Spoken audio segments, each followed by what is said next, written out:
Olá pessoal, tudo bem? Professor José Humberto aqui com vocês para tratar do seguinte tema. Aquele imóvel que foi levado a leilão sem a intimação da companheira, será válido esse procedimento ou teremos nulidade? Bem, se você gostou do tópico que nós vamos trabalhar aqui, se inscreva no canal, compartilhe o conteúdo, tema muito importante e comum no nosso país. Vejam só, as pessoas que têm interesse em adquirir a casa própria e não têm o capital integral, buscam empréstimo, então, numa instituição financeira. Bem, este empréstimo é feito perante a instituição financeira, que firmará um contrato de alienação fiduciária com este comprador. Pagará, então, ao emprestar esse dinheiro para o comprador, pagará ao proprietário o valor do imóvel, seja construtora, seja um particular.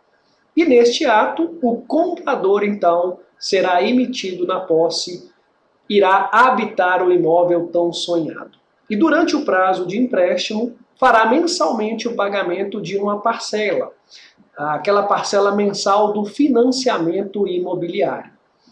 É algo muito comum no nosso país, é algo muito corriqueiro, os juros são interessantes e é uma das modalidades mais fáceis para adquirir a casa própria. Importante lembrar que o comprador ele não se torna proprietário do imóvel, porque com o empréstimo, com a alienação fiduciária, este comprador transfere a propriedade para a instituição financeira. E a instituição financeira permitirá a posse do imóvel durante o prazo de financiamento. Tão logo quitada essas parcelas, haverá uma resolução da propriedade, ou seja, o banco, que é o proprietário, transmitirá automaticamente a propriedade para o comprador, pois este quitou a integralidade do empréstimo.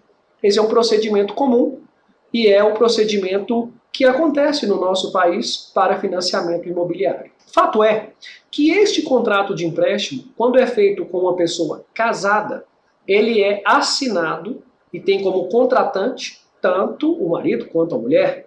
Temos o casal como participantes ali dessa relação contratual. Agora, caso o comprador seja divorciado ou solteiro, ele assinará, evidentemente, de forma individual, este contrato como o contratante, como aquele que fez o empréstimo.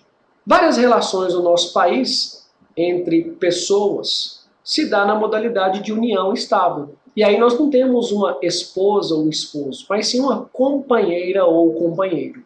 E essas relações, boa parte não é formalizada, não é publicizada. As partes vivem juntos numa relação de união estável, mas não formalizaram, nem deram conhecimento à instituição financeira no momento da contratação deste empréstimo. Ou foi o companheiro, ou somente a companheira, que fez o empréstimo para a aquisição da casa própria. Então, somente ele ou ela que consta neste contrato de empréstimo. Interessante isso, por quê? Vejam só, ao longo dessa relação contratual, se o comprador se tornar inadimplente, a lei que trata da matéria de alienação fiduciária de imóvel, que é a 9.514, lá no artigo 26, prevê que vencida e não paga, né, no todo ou em parte essa dívida, o devedor ele deve ser constituído em mora. E essa constituição em mora será feita através de uma notificação. Como assim, professor? Veja só, ele será notificado e regularmente constituído em mora, intimado através de um requerimento do banco, que é do fiduciário, pelo oficial competente de registro de imóveis. Então, lá onde o imóvel está registrado, o oficial competente vai lá no devedor intimar, falar, olha, você está devendo, estou intimando você para que no prazo de 15 dias, olha só, pague as prestações vencidas e as que se vencerem até a data do pagamento, com juros, né, penalidades e demais encargos contratuais, sob pena da propriedade ser consolidada pelo banco. Como assim consolidada? Se o devedor não pagar, esse comprador, o banco consolida a propriedade, ou seja, ele já é proprietário, agora ele será totalmente proprietário e único proprietário desvinculado ao comprador. E levará o imóvel a leilão extrajudicial. Então, o artigo 26, parágrafo 1º da Lei 9.514 determina que o devedor seja intimado. Lembra que eu fiz a menção que se o casal faz o contrato juntos, ambos então serão intimados. Mas no caso de uma companheira ou companheiro, e isso não foi publicizado no ato da contratação, somente será intimado aquele que consta no contrato, seja o companheiro, seja a companheira. Então, o imóvel, tudo em ato extrajudicial, ele será levado a leilão e um terceiro irá arrematar esse imóvel e se tornará o proprietário deste bem e o valor pago naquela ação, ele será então remetido ao banco para pagar a dívida existente. Percebam que todo esse procedimento de perda do imóvel por inadimplência se dá fora da justiça, de forma rápida, célere. E o devedor, muitas vezes, é surpreendido em casa com o oficial de justiça para retirá-lo do imóvel, ou o próprio arrematante, dizendo, olha, eu arrematei seu imóvel no leilão, você pode sair por gentileza, porque agora eu que sou o proprietário. A dúvida é, não tendo ocorrido a intimação da companheira, já que há ali uma relação de união estável, e a companheira ou companheiro, que não consta no contrato, tem direitos em relação à propriedade do casal, né? Porque a união estável pode ter regimes de bens definidos, mas na omissão é a comunhão parcial, ou seja, metade do que é de um é do outro, do que foi adquirido durante a constância. A dúvida é, esta companheira ou companheiro que não fez parte da relação, que não foi intimado do ato para purgar a mora, do leilão que iria ocorrer deste imóvel, está perdendo o imóvel ali, pode ir à justiça, pedir a nulidade de todo o procedimento, ou tem alguma garantia em relação a este imóvel, que agora ela está sendo expulsa de casa. Bem, nós temos um julgado, e são vários nesse sentido, trago para vocês um do TRF da Terceira Região, Tribunal Regional Federal, um agravo de instrumento, número 500-3131-77 de 2017, ok? Nesse julgado traz a seguinte previsão, e olha que interessante, contrato bancário, alienação fiduciária em garantia, outorgo xora, uxória, união estável e leilão, ou seja, é necessária a outorga, a autorização, a presença do cônjuge assinando essa documentação para ter validade da expropriação do patrimônio, de perda deste imóvel. No caso desse julgado, a companheira requereu a anulação da alienação fiduciária dada em garantia do empréstimo bancário, porque não teve a assinatura da companheira no contrato de empréstimo. Então foi lá na origem.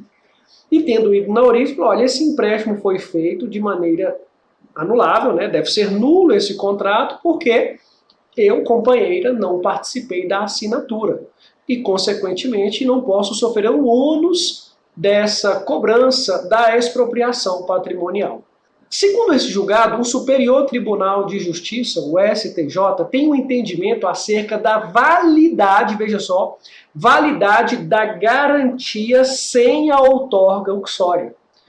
O que poderia fazer somente é garantir, em eventual circunstância, uma meação deste cônjuge. Mas no caso aqui que estamos tratando, o que foi realmente questionado é se o procedimento extrajudicial, ou seja, de notificar o devedor para purgar a mora e não perder o patrimônio em leilão, se essa intimação deveria ser feita também do companheiro. E se isso não ocorreu, como não ocorreu no caso, o companheiro pode pedir a nulidade desse procedimento. Entende o STJ que não, porque o banco contratado não tinha ciência, um terceiro de boa-fé, e isso não havia sido publicizado. Ali o contratante constava como divorciado ou solteiro, então não poderia a instituição financeira ser penalizada por este ato. Neste caso, então, entende o STJ que o procedimento é válido mesmo sem a intimação do companheiro perante o cartório de registro de imóveis. Ou seja, esse artigo 26, parágrafo 1º da Lei 9.514, ele só se aplica ao contratante, aquele que está no contrato. E aí eu te pergunto, como que fica então a figura e a posição da companheira ou do companheiro neste caso? Porque contribuiu com o pagamento das parcelas, com a aquisição do imóvel e da noite para o dia se vê totalmente prejudicado, fragilizado, porque não foi intimado e vai ter que amargar esse prejuízo. Se você aí tem um entendimento diferente, tem um julgado diferente, tem uma solução alternativa, deixa aqui no comentário, é importante a sua presença. E se não tem, alerte as pessoas que estão nessa situação para que deem publicidade à instituição financeira, formalizem essas uniões estáveis e quando fizer a contratação, participe também da contratação para não ter essa dor de cabeça futura. Tá certo? Se você gostou do vídeo, deixa aqui o seu like, é importante, compartilhe esse conteúdo. Lembre do nosso canal do Telegram, é muito bom ter você aqui conosco. Mais uma vez, um grande abraço do professor José Humberto. Até uma próxima oportunidade, pessoal!